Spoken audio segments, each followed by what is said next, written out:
Hello guys, welcome back to our channel pigeon eater. இன்றைக்கி ஒரு KG visit video தான். அது என்னோட பிரதரோட கேஜ் வந்து பார்க்க வந்திருக்கேன். சரி, அதை தான் ஒரு வீடியோ போடலான்னு இருக்கேன்.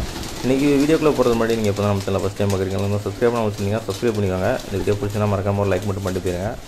வாங்க இப்போ வீடியோக்குள்ளே போகலாம். இந்த கேஜை வந்து முன்னாடி ஒரு வீடியோ போட்டிருந்தேன். அது கிட்டத்தட்ட ஒரு வருஷத்துக்கு மேலே ஆயிருக்கும்னு நினைக்கிறேன். அந்த வீடியோ பார்த்துட்டு இருந்த யாரும் இப்போ இந்த வீடியோ பார்த்துட்டீங்கன்னு சொல்லி கமெண்ட்ஸை சொல்லுங்கள். ஏன்னா ஒரு வருஷத்துக்கு மேலே நம்ம சேனலில் யாரெல்லாம் ஃபாலோ பண்ணிட்டு இருக்காங்க நான் லைட்டாக தெரிஞ்சுக்கிடுவேன். இதில் பார்த்தீங்கன்னா மேக்ஸிமம் வந்து நார்மல் பீஜன்ஸ் தான் வந்து நிறைய இருக்கும். அது போக இப்போ தான் கொஞ்சம் கொஞ்சமாக வந்து ஃபேன்சி பீஜன்ஸ் வந்து ஆட் ஆகிட்டு இருக்குது. இப்போதைக்கு கேஜில் வந்து சிக்ஸ் வந்து கொஞ்சம் கம்மியாக தான் இருக்குது. எக் எதுவும் அவ்வளோவா லே பண்ணல. ஒரு 4 ஜோடி 5 ஜோடியாக தான் வந்து சிக் வச்சுருந்துச்சு. இது வளர்ப்பு முறை பார்த்திங்கன்னா ஃபுல்லாகவே வந்து காலனி செட்டப் தான். வெளியே வந்து எங்கேயுமே போயிட்டுலாம் வராது. ஏன்னா அங்கே வந்து கொஞ்சம் பூனத்தில் வந்து அதிகம். இல்லைனாலும் கூட கொஞ்சம் மேலே கெட்டு ஒரு சின்ன ஓட்டையை போட்டு அங்கே அது வழியாக போயிட்டு வர மாதிரி பண்ணிக்கலாம். ஃபேன்சி பீஜனில் பார்த்திங்கன்னா ஆஸ்திரேலியன், அப்புறம் ஃபேன்டெயிலு, அது போக வந்து சிராஜ் வந்து இப்போதைக்கு இருக்குது. இது போக இன்னும் கொஞ்சம் கொஞ்சமாக ஃபியூச்சரில் வந்து ஆட் பண்ணணும்னு சொல்லியிருக்கான். அது எதுவும் ஆட் பண்ணாலும் நான் ஃபியூச்சரில் உங்களுக்கு வீடியோவில் காட்டுறேன். அது போக இந்த கேஜுக்குள்ளேயே வந்து ஒரு ஃபின்ச்சஸ், ஒரு 4 ஃபின்ச்சஸ் கிடக்குன்னு நினைக்கிறேன்.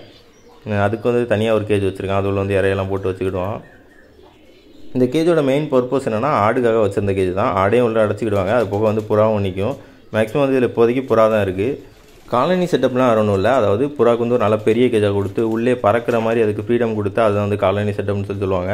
இது மேக்ஸிமம் வந்து லவ் பேர்ட்ஸ், ஃபின்ச்சஸ், அப்புறம் இந்த காக்டைல்ஸ் அந்த மாதிரி இதுக்கெலாம் ஃபாலோ பண்ணுவாங்க. புறாவில் வந்து மேக்ஸிமம் நிறைய பேர் வந்து கேஜ் ப்ரீடிங்கு, அப்புறம் அந்த வெளியே விட்டு வளர்க்குற இந்த மாதிரி தான் பண்ணுவாங்க. காலனி ப்ரீடிங் வந்து ஒரு சிலர் வந்து பண்ணிகிட்டு இருப்பாங்க. இந்த கேஜ் பார்த்திங்கன்னா ஃபுல்லாகவே வந்து காலனி செட்டப் தான்.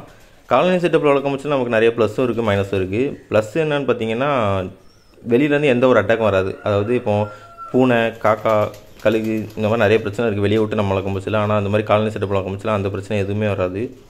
இப்போ காலனி செட்டப்பில் ஒரே வெரைட்டி வளர்த்தோம்னா நம்ம வந்து தைரியமாக வளர்க்கலாம். இப்போ ஃபேண்டெயில் போட்டிருக்கீங்கன்னா ஃபுல்லாகவே ஃபேண்டெயில் இருந்துச்சுன்னா எந்த ஃபேண்டெயில் எது கூட மேட்டிங்கனாலும் பிரச்சனை இல்லை. எல்லாமே ஃபேண்டெயிலாக தான் பிறக்கும். அதே மிக்சடாக இப்போ ஃபேன்சி பீஜன் போட முடிச்சுட்டு அதில் நமக்கு ஒரு மைனஸ் இருக்குது. அது என்னென்னா இப்போ நீங்கள் சிராஜ், சாட்டின் இதெல்லாம் ஒன்றா போட்டிருக்கீங்க. இப்போ சிராஜ் ஒரு மெயில் வந்து ஒரு சாட்டின் ஃபீமேல் கூட போய் கிராஸ் ப்ரீட் ஆகுதுன்னா அது வந்து சிக் வந்து வேறு மாதிரி பிறக்கும். அதெல்லாம் பார்த்தீங்கன்னா நிறைய பேர் வாங்கவும் மாட்டாங்க. அந்த இது ஒரு மைனஸ் இருக்குது. அது மட்டும் இல்லாமல் இந்த காலனி செட்டப்பில் வந்து இன்னொரு மைனஸ் என்னென்னா வேஸ்ட் வந்து அதிகமாக போகும். நீங்கள் வந்து கொஞ்சம் அடிக்கடி க்ளீன் பண்ணுற மாதிரி இருக்கும். நிறைய புறா போட்டிருந்தீங்கன்னா கொஞ்சம் போட்டிருந்தீங்கன்னா உங்களுக்கு வந்து ஈஸியாக வந்து இருக்கும் க்ளீன் பண்ணுறதுக்கு. அப்புறம் இன்னொரு பெரிய ப்ளஸ் என்னென்னா புறா நம்ம வளர்க்குறதுக்கு மெயின் ரீசன் என்னென்னா புறாங்கள்லாம் பார்த்திங்கன்னா வெளியே போயிட்டு வரும், கரெக்டாக நம்ம வீட்டுக்கு வரும், நல்லா பறக்கும், நம்மகிட்ட வந்து நல்லா வந்து மிங்கிள் ஆகும். இதுதான் ஒரு மெயின் ரீசன் நிறைய பேர் புறா வளர்க்குறதுக்கு. இப்போ கேஜுக்குள்ளே போட்டு வளர்க்கணும்னா அது வந்து கிட்டத்தட்ட இந்த லவ் பேர்ட்ஸ் அந்த மாதிரி வளர்க்குற மாதிரி ஆயிரும். இப்போ நம்ம வந்து வெளியே விட்டு புறா வளர்க்க முடிச்சுன்னா நமக்கு வந்து பிரச்சனை நிறைய பூனைனால வருது. ஆனால் இப்போ நமக்கு வந்து புறா உள்ளே பறக்கவும் செய்யணும், நம்மகிட்ட நல்லா மிங்கிள் ஆகணும்னா அந்த காலனி செட்டப் தான் வந்து பெஸ்ட்டு. அது கூட நம்ம வந்து நல்லா டைமும் ஸ்பெண்ட் பண்ணிக்கலாம், நல்லாயிருக்கும். அது உள்ளே போய் உட்காந்து நம்ம வந்து இறை போட்டுட்டு இருக்க முடியல. அடுத்து ஒரு மைனஸ் என்னென்னா இறை, அதாவது ஃபுட்டு வந்து கொஞ்சம் அதிகமாகவே போடுற மாதிரி இருக்கும். நம்ம வெளியே விட்டு வளர்க்கும் போச்சில் அது வந்து கொஞ்சம் ஃபுட்டை வந்து வெளியே போய் எடுத்துகிட்டு வந்துடும். உள்ளனா அதுக்கு ஃபுல் ஃபுட்டையுமே நம்ம தான் கொடுக்கணும். அது மட்டும் இல்லாமல் அந்த கால்சியம், அயனுக்கெலாம் தட்டு வந்து கொடுத்துட்டே இருக்கணும். இப்போ செங்கப்பொடி, அப்புறம் அந்த முட்டை ஓடு, அப்படின்லாம் கிரிட்டு, அப்படி இல்லைனா ஏதாட்டு டேப்லெட் அந்த மாதிரிலாம் கொடுக்குற மாதிரி இருக்கும். கேஜ் செட்டப்புக்கு அப்புறம் வச்சு இதுக்கு வந்து கொஞ்சம் இறை கம்மியாக தான் போடணும். ஏன்னா கேஜ் செட்டப்பில் வந்து நிறைய இறைய வந்து அது வந்து வேஸ்ட் தான் பண்ணும், அப்படி கிளச்சி. இதெல்லாம் மேக்ஸிமம் வந்து தனித்தனியாக ரேக் வைக்கல இப்போதைக்கு. எனக்கு கொஞ்சம் அதிகமாக புறா இருக்கிறதுனால கொஞ்சம் ப்ரீடிங் பேர்ட்ஸ் மட்டும் அங்கங்கே வந்து ரேக் செட் பண்ணி வச்சுருக்கான். மற்ற எல்லா புறாங்களுக்கும் ஒரு பெரிய 2 கம்பு வந்து வச்சுருக்கான். அதில் போய் நின்றுக்கிடும். இந்த கேஜில் எனக்கு ஃபேவரட் பீஜன் என்னதுன்னு கேட்டிங்கன்னா இந்த 2 புறா தான். இந்த கலர் வந்து டைகர் கலர்னு சொல்லுவாங்க. அந்த டைகர் கலர் பார்த்திங்கன்னா பார்க்குறது கொஞ்சம் யூனிக்காக இருக்கும். அதாவது பிளாக் டாட், ஒயிட் டாட் இந்த மாதிரி மிக்ஸ் ஆகி வந்திருக்க மாதிரி இருக்கும். எனக்கு இந்த கேஜில் பிடிச்ச பேர் வந்து இந்த பேர் தான். இது போக இருக்கிற புறாவெலாம் அப்படியே ஓவராலாக காட்டுறேன், நீங்களே பார்த்துக்கோங்க.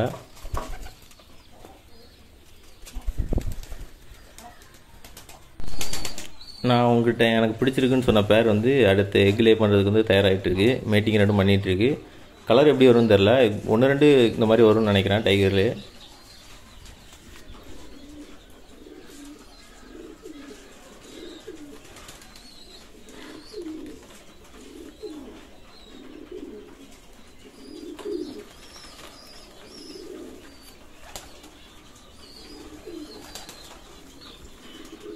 இந்த சிராஜ் பீஜன் வந்து நான் வந்து ஷார்ட்ஸில் காட்டியிருப்பேன்னு நினைக்கிறேன். என்னோடய ஃப்ரெண்டு ஒருத்தன்ட்டு அவனோட கேஜ் நான் வீடியோ போட்டிருக்கேன். அவங்க கேஜிலேருந்து வாங்கிட்டு வந்தது தான். அது போக வந்து ஒரு ஜோடி வந்து ஆஸ்திரேலியன் இருக்குது. ஆஸ்திரேலியன் பார்த்திங்கன்னா நல்லாயிருக்கும் பார்க்குறதுக்கு. அந்த நிற்கிற அந்த ஃபேண்டெயில் எனக்கு பார்க்குறதுக்கு வந்து அமெரிக்கன் ஃபேண்டெயில் கூட கொஞ்சம் மிக்ஸ் ஆன மாதிரியே இருக்குது. ஏன்னா சைஸும் பெருசாக இருக்குது, அதோட டெயிலும் வந்து கொஞ்சம் நீளமாக இருக்குது, அதால் பறக்கவும் முடியல. இந்த சிக்கோட கலரை பாருங்கள், அப்படியே 2க்கும் எதிரெதிராக இருக்குது. ஒரு சிக்கு பியூர் ஒயிட்டில் வந்திருக்கு, இன்னொரு சிக்கு அப்படியே காட்டுப்புற கலரில் வந்திருக்கு. இது 2ம் ஒரே பேரண்ட்டுக்கு பிறந்ததா இல்லை இவன் மாற்றி வச்சுருக்கானா என்னன்னு தெரில. ஒரே பேரண்ட்டுக்கு பிறந்ததாக தான் இருக்கும்னு நினைக்கிறேன். நான் ஒன்று பெருசாக இருக்குது, இன்னொன்று சின்னதாக இருக்குது. இதுக்கு வந்து மொத்தமாக வந்து தண்ணியை வந்து ஊற்றி வைக்க மாட்டான். ஏன்னா எல்லாம் போய் குளிச்சுட்டு தண்ணி அப்போலாம் அழுக்காக்கிட்டு இருக்கும். அதனால் ஒரு சின்ன தட்டில் இற வைக்க முடிச்சில் நல்லா தண்ணி ஊற்றிடும். அதுக்கப்புறம் சாயங்காலம் இற வைக்க முடிச்சில் நல்லா தண்ணி ஊற்றிடுவோம். இந்த காலனி செட்டப்பில் அடிக்கடி நம்ம வந்து எல்லா புறாங்களுக்கும் ஈக்குவலாக இற கிடைக்கான்னு கொஞ்சம் செக் பண்ணிக்கணும். ஏன்னா டாமினண்ட்டாக இருக்கிறது வந்து எல்லா இறையும் சாப்பிட்டு போயிடும். கொஞ்சம் வீக்காக இருக்கிறதுக்கெலாம் கொஞ்சம் இற கம்மியாக கிடைக்கிறதுக்கு வாய்ப்பு இருக்குது. அதனால் அடிக்கடி இந்த கொஞ்சம் வீக்காக இருக்க புறாங்களுக்கெல்லாம் பார்த்து இறைய கொடுத்துக்கணும். தண்ணியும் வந்து அதுக்கு கரெக்டாக கிடைக்கிற மாதிரி பார்த்துக்கிற வேண்டியது இருக்கும். எந்த மெத்தடில் புறா வளர்த்தாலுமே அதில் ஒரு ப்ளஸ் இருக்கும், ஒரு மைனஸ் இருக்கும். அதே மாதிரி தான் இந்த காலனி செட்டப்லையும் சில ப்ளஸ்ஸும் இருக்குது, சில மைனஸும் இருக்குது. நான் அவங்கள்ட்ட வந்து ஃபேன்சி புறாலாம் கட்டியிருப்பேன். அது போக இந்த கேஜில் ஒரே ஒரு கர்ணப்புறா அன்றைக்கி அந்த பிளாக் கலரில் இருக்கிற மெயில் தான் அந்த கர்ணப்புறா. ஆனால் டைவ்லாம் அடிக்காது. பறக்கிறதுலாம் எப்படின்னு தெரில, வெளியே விட்டு பறக்க விட்டுலாம் பார்த்ததில்ல. இந்த கேஜுக்குள்ளே போடுறதுனால அடிக்காமல் இருக்கா இல்லை என்னென்னலாம் தெரில எனக்கு.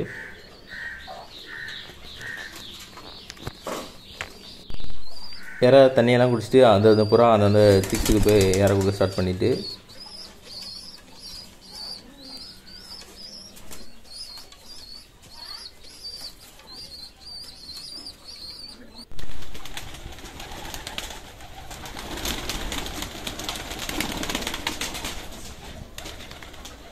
இந்த புறா இதுக்கு பிடிச்சி கையில் வச்சுருக்கேன்னா பார்க்குறதுக்கு வந்து ஹோமர் புறா மாதிரியே அப்படியே தெரியுது. ஹோமரான்னு பிடிச்சி பார்த்தா சாதா புறான்னு தான் சொல்கிறான்.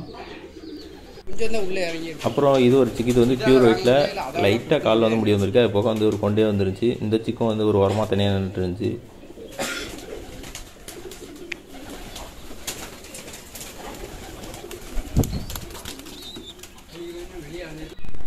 புறா எல்லாத்தையும் பிடிச்சி இப்போ எதுக்கு ட்ரம்மில் போட்டிருக்கேன்னா, நான் மெயினாக வந்து இதில் பாதி புறா வந்து நம்ம சேல் வீடியோக்காக தான் நான் வந்து எடுக்க வந்தேன். ஆனால் அந்த வீடியோ நான் போஸ்ட் பண்ணுறதுக்கு முன்னாடியே நிறைய பேர் வந்து இதில் இருக்க முக்கால்வாசி புறா வாங்கிட்டு போயிட்டாங்க. இப்போ வந்து கிட்டத்தட்ட சேல் பண்ணுறதுக்கு புறா இல்லை, எல்லா புறாங்களுமே மேக்ஸிமம் சோல்ட் அவுட் ஆயிடுச்சு. இதில் இந்த பட்டா செமியல்ட்டு புறாலே ஒரு 5 ஜோடியை நம்ம சப்ஸ்கிரைபர் ஒருத்தவங்க வாங்கிட்டு போயிட்டாங்க. அது போக அவங்க வீட்டு பக்கத்துலேயே யாரோ பெரிய இந்த ப்ரீடிங் ஜோடியெல்லாம் வந்து வாங்கிட்டு போயிட்டாங்கன்னு சொன்னால். அதனால் இப்போதைக்கு சேல் பண்ணுறதுக்கு எதுவும் வீடியோ இல்லை. அண்ட் வந்து நிறைய பேர் வந்து மெசேஜ் பண்ணியிருந்தாங்க நார்மல் பீச்சன்ஸ் கேட்டு. அவங்களுக்குலாம் அந்த வீடியோ வந்து போடுறோன்னு சொல்லியிருந்தேன். இப்போ எதுவுமே சேலுக்கு இல்லை. ஃபியூச்சரில் எதுவும் புறா கொடுக்குற மாதிரி எங்கள் கேஜில் இருந்துச்சுன்னா நான் அவங்களுக்கு வந்து இன்ஃபார்ம் பண்ணுறேன்.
இந்த வீடியோவில் தான் அந்த கேஸ் செட்டப் உங்களுக்கு பிடிச்சிருந்துச்சுன்னா மறக்காம ஒரு லைக் பண்ணிடுங்க. வீடியோ ஃபுல்லாக பார்த்து ரொம்ப நன்றி. அப்படியே சப்ஸ்கிரைப் பண்ணிட்டு போயிருங்க. தேங்க்ஸ் ஃபார் வாட்சிங்.